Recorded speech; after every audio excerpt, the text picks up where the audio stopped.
1938년 미국에 화성침공이라는 라디오 드라마가 있었습니다. 그런데 어느 날 이 드라마가 방영되는 도중에 놀라운 일이 벌어집니다.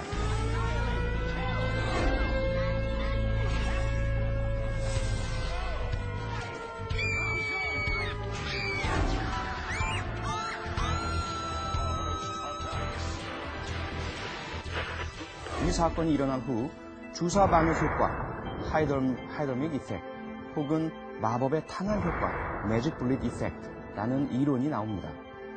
미디어의 이미지나 메시지가 뇌에 직접 작용해서 사람의 감정이나 정서를 자극하고 결국 인식이나 행동을 변화시키게 된다는 이론이지요. 텔레비전에서 광고를 자주 보게 되면 상점에서 나도 모르는 사이에 그 상품을 집어들거나 특정 정책이나 정치 지도자가 좋다는 보도를 자주 접하면 무조건 지지하게 되는 현상이 여기에 해당합니다. 그렇다면 드라마나 영화 같은 미디어가 멀쩡한 사람을 살인자로 변화시킬 수도 있을까요?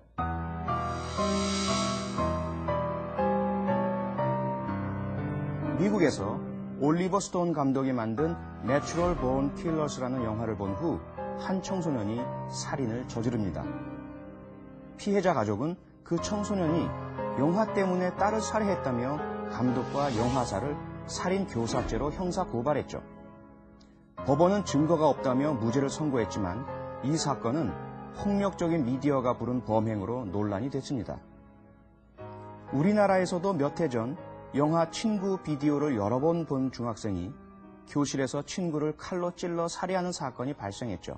초등학생을 납치했다가 하루 만인 어제 덜미를 붙잡힌 유괴범들. 이들은 영화를 보고 범행을 치밀하게 모의한 것으로 드러났습니다. 그뿐 아닙니다. 잔인하고 폭력적인 비디오 게임에 빠져있던 한 중학생이 잠들어 있던 동생의 목을 도끼로 내리쳐 살해한 사건도 있었습니다.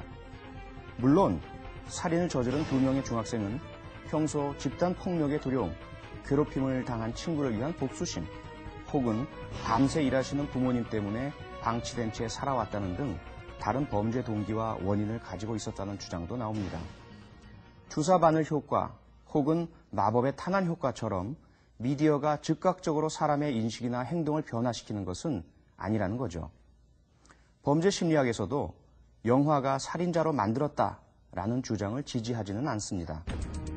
하지만 미디어의 효과가 사회와 문화 속으로 녹아들어가서 축적된다는 장기적인 효과 이론에 대해서는 인정합니다. 바람귀에 옷 젖듯 우리 문화와 정서를 폭력적으로 만들고 그 속에서 자란 아이들이 더 쉽게 폭력에 호소하도록 만들고 살인 등 극단적인 폭력을 선택하도록 영향을 미친다는 사실에는 동의하는 것이죠.